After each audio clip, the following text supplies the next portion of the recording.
नमस्कार, मैं श्यामगिरी। आप देख रहे हैं टीएफडी इंडिया न्यूज 24। टीएफडी इंडिया न्यूज 24 में आप सभी दर्शकों का स्वागत है। जिसका डर था वही हो गया। मोदी के खिलाफ जबरदस्त बगावत हो गया। अब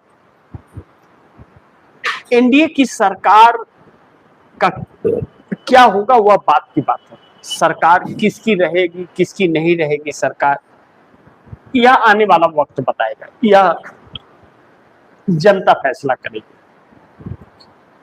सरकार भाजपा की है, एनडीए गठबंधन की है और कोई और विकल्प नहीं है, क्योंकि विपक्ष एकजुट नहीं है।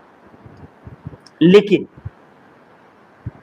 मोदी के पीएम की कुर्सी आरएसएस छीन लेगा या भाजपा ही छीन लेंगे। सवाल यहां है कि एनडीए और भाजपा के सांसद सपोर्ट कर रहे हैं क्या मोदी को, करेंगे सपोर्ट, या फिर बगावत करके कुर्सी छीन लेंगे। सवाल यहां पर अब उठ खड़ा हुआ है और यह एक गंभीर अब मुद्दा और प्रश्नवाचक चिन्ह नरेंद्र मोदी के राजनीतिक कैरियर पर लग गया। यह बात सच है कि मोदी पीएम अब नहीं रहेंगे। आने वाले वक्त में बहुत ज्यादा दिन के पीएम वह नहीं है। यह बचे 6 महीने इस साल के 2026 के बड़ी मुश्किल से नरेंद्र मोदी पीएम रहने वाले हैं। 2027 नरेंद्र मोदी पीएम नहीं रहेंगे। जो हालात बन रहे उस हालात के आधार पर मैं बता रहा हूं, आप दर्शकों को यह बात कह रहा हूं। हालात प्रधानमंत्री के खिलाफ है, असमंजस परिस्थिति, जनता में आक्रोश, आरएसएस के साथ टकराव, भारतीय जनता पार्टी के लोगों के साथ टकराव, इस्तीफे, 300 इस्तीफे एक साथ, प्रत्याशियों को एक दिन में बदलना पड़ जा रहा है अपने, जिस तरह बिहार के अंदर हुआ, जिस तरह मध्य प्रदेश के अंदर होता है। यह भारतीय जनता पार्टी के लिए और मोदी का अब बगावत होना शुरू हो गया है। बड़ी महत्वपूर्ण है कि आरएसएस की एंट्री और खुलेआम आरएसएस और मोदी शाह के बीच अगर जंग हो जाए, अंदर खाने, राजनीतिक जंग की बात कर, तो फिर सरकार के लिए तो शुभ संकेत नहीं है। उसके इजाजत के बगैर तो मोदी को बीजेपी का समर्थन नहीं मिलेगा तो एनडीए प्रधानमंत्री थोड़ी बनाएगा नरेंद्र मोदी को। एनडीए के नेता थोड़ी है वह तो भाजपा के नेता है। भाजपा के टिकट पर वह चुनाव लड़े हुए हैं। एनडीए कोई राजनीतिक दल थोड़ी है। एनडीए एक गठबंधन है कि कई दलों को मिला करके एनडीए बना है। एनडीए का कोई सिंबल नहीं है कि यह एनडीए का झंडा है, ऐसा कुछ भी नहीं है। तो वह तो एक नाम है संगठन का, लेकिन पार्टियां अलग अलग जो हैं, तो उसमें अगर आरएसएस का कब्जा जमा हुआ है, और आरएसएस का है ही, वह संगठन ही आरएसएस का राजनीतिक संगठन, आधिकारिक तौर पर आरएसएस का ही राजनीतिक संगठन भाजपा है। पहले जनसंघ था और अब भाजपा हो गया। तो इन हालातों में सरकार कैसे बचेगी जब आपस का टकराव उससे हो जो हमेशा आज तक भारतीय जनता पार्टी के लिए राष्ट्रीय अध्यक्ष और प्रधानमंत्री का चेहरा फाइनल किया हो, उसके इजाजत के बगैर ना हो। लाल कृष्ण आडवाणी जैसे लोगों को दरकिनार कर दिया और नरेंद्र मोदी लाल कृष्ण आडवाणी से कितना कद नीचे था। आडवाणी के अधीन थे नरेंद्र मोदी, इनको ला करके शीर्ष पर बैठा दिया और आडवाणी को, अटल बिहारी वाजपेयी को दरकिनार कर दिया। तो जब जो व्यक्ति आपको बिठा सकता है वो व्यक्ति आपको हटा क्यों नहीं सकता? हटाने के लिए तो वक्त नहीं चाहिए होता है, बिठाने के लिए वक्त चाहिए होता है। यहीं पर मोदी के लिए बड़े संकट उत्पन्न हो रहे हैं। मोदी ने यहीं पे बहुत बड़ी गलती की। मोदी ने विपक्ष को तोड़ने और एनडीए को मजबूर अपने साथ रहने के लिए जो कर रहे थे, उस बीच भूल गए कि भारतीय जनता पार्टी के भी 240 सांसद हैं। इन बातों को भूल गए कि वह 240 सांसद में कितने सांसद इनके साथ हैं। यह बात अलग है कि 240 सांसदों में 104 सांसद दूसरे दल के आए हुए लोग हैं जो भाजपा के विचारों से इत्तेफाक नहीं रखते और आरएसएस से इत्तेफाक नहीं रखते। वह सिर्फ मोदी से इत्तेफाक रखते हैं, क्योंकि मोदी के विचार ही नहीं है कोई। मोदी का विचार है राम राम जपना और पराया माल अपना, यह मोदी के विचार है। तो इस बीच परिस्थितियां मोदी के हाथ से निकल रही हैं और वही 104 मोदी के साथ रह गए हैं। उसमें से भी कितने बचेंगे यह आने वाले वक्त देखना होगा। लेकिन अगर नीतीश कुमार, अगर आरएसएस से प्रधानमंत्री मोदी की इस तरह छीन जा रही है और मोदी के खिलाफ जिस तरह से बगावत उठ रही है, नितिन गडकरी को यह कहना पड़ रहा है कि हमें क्यों बदनाम किया जा रहा है। सरकार और पेट्रोलियम मंत्री जवाब देंगे E20 पर। तो यानी कि नितिन गडकरी यह मान रहे हैं कि मोदी के द्वारा उनके ऊपर उनको बदनाम करने की साजिश की जा रही है। तो नितिन गडकरी आरएसएस के हैं, मोदी के नहीं है। और आडवाणी के बाद नितिन गडकरी का ही नंबर था अगर मोदी ना होते तो। लेकिन मोदी ने अपना शिकंजा कस दिया, उद्योगपतियों का खेल पलट गया। लेकिन इस बीच अब अति हो गई, अब आरएसएस के ऊपर बात आ गई है। तो बात आ गई है तो इस बीच आरएसएस और मोदी के बीच दोनों का टकराव होगा, तो दोनों का खुलासा हो रहा है, दोनों का खुलासा हो रहा है। और दोनों का खुलासा हो रहा है तो वह फायदा तीसरे को मिल रहा है, यानी कि कांग्रेस को। साफ तौर पर इनसे इनके जितने खुलासे हो रहे हैं, आरएसएस और मोदी के जितना खुलासे होंगे उतना ही जनता का आक्रोश इन दोनों के प्रति बढ़ रहा है, माहौल बिगड़ रहा है। और माहौल लंबा खींचेगा तो 6 महीने के ही वक्त चुनाव में बचा है, फिर विपक्ष उसे भुना ले जाएगा। तो इसका तोड़ नहीं मिल रहा है, और नहीं मिल रहा है तो इसका बेनिफिट कांग्रेस को हो रहा है, क्योंकि क्षेत्रीय दलों पर भरोसा अब नहीं रहा, वह कभी भी टूट जाते हैं। तो कांग्रेस को महत्व ज्यादा दे रहे हैं लोग अब।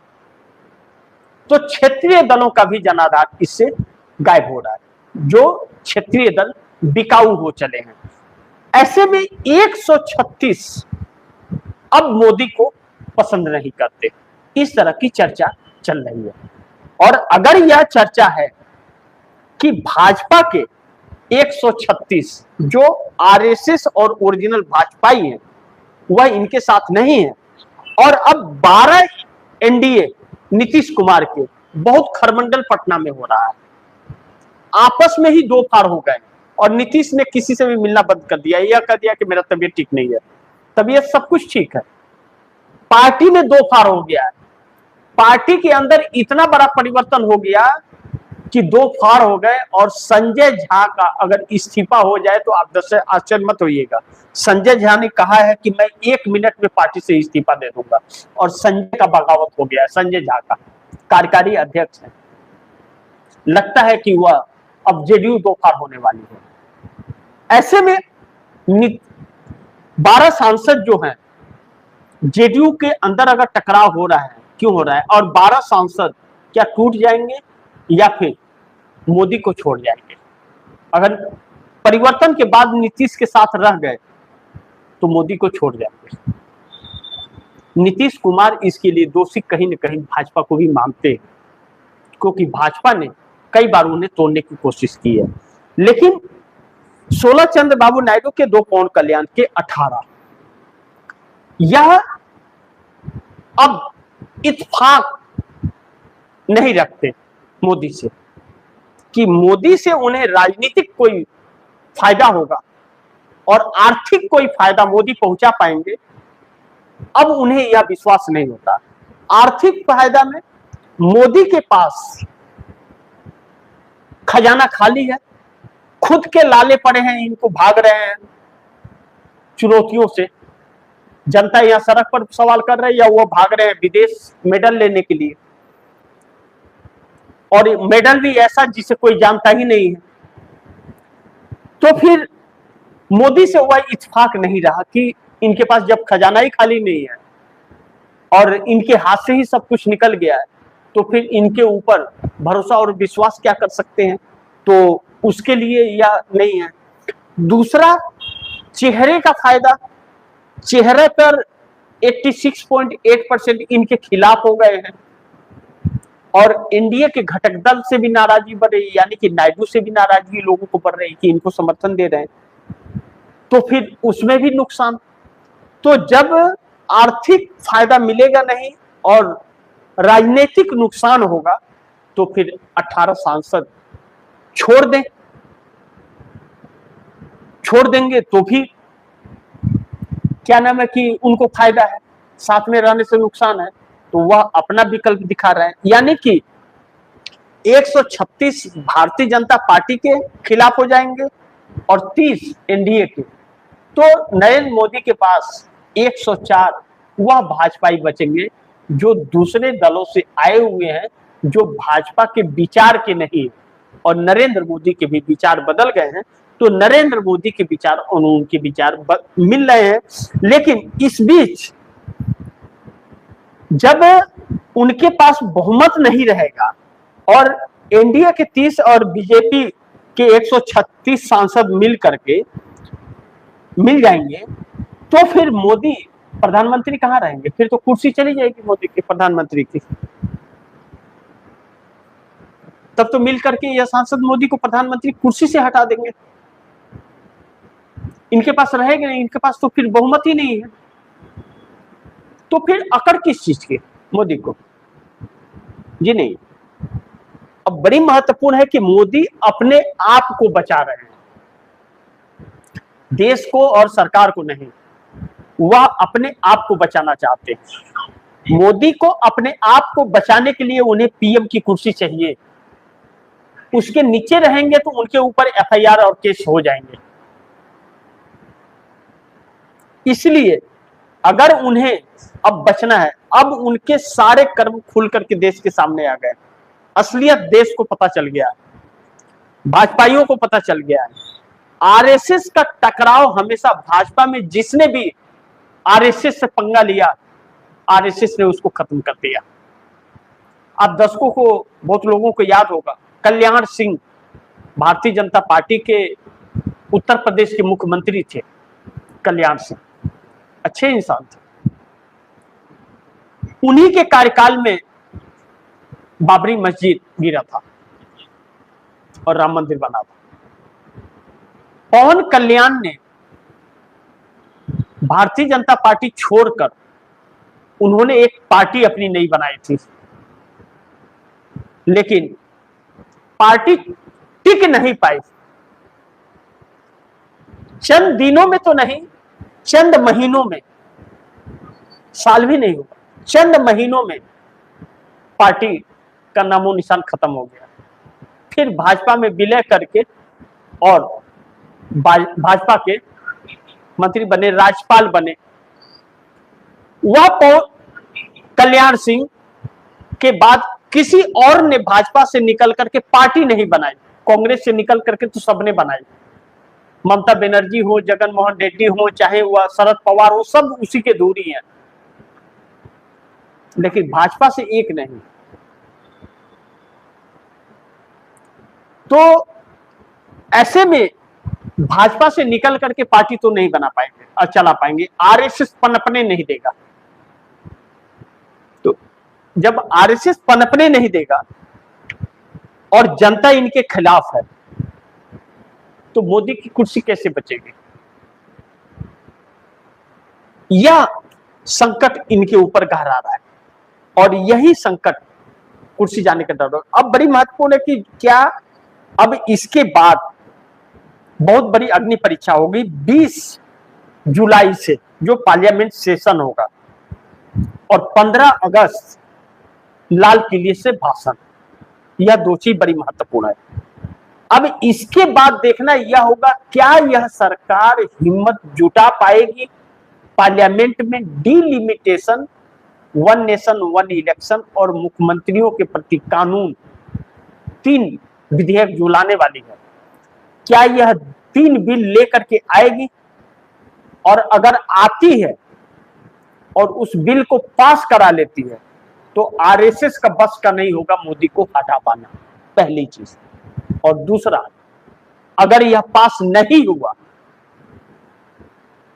तो फिर यह सवाल खड़ा हो जाएगा कि 15 अगस्त को नरेंद्र मोदी प्रधानमंत्री रहेंगे भी या फिर नहीं रहेंगे।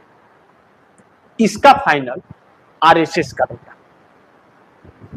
यानी कि दोनों परिस्थितियों में मोदी के लिए संकट गाड़ा गया है और पार्लियामेंट सेशन में यह सब कुछ करने के लिए 362 सांसदों की जरूरत पड़ेगी और वह भारतीय जनता पार्टी के पास है नहीं।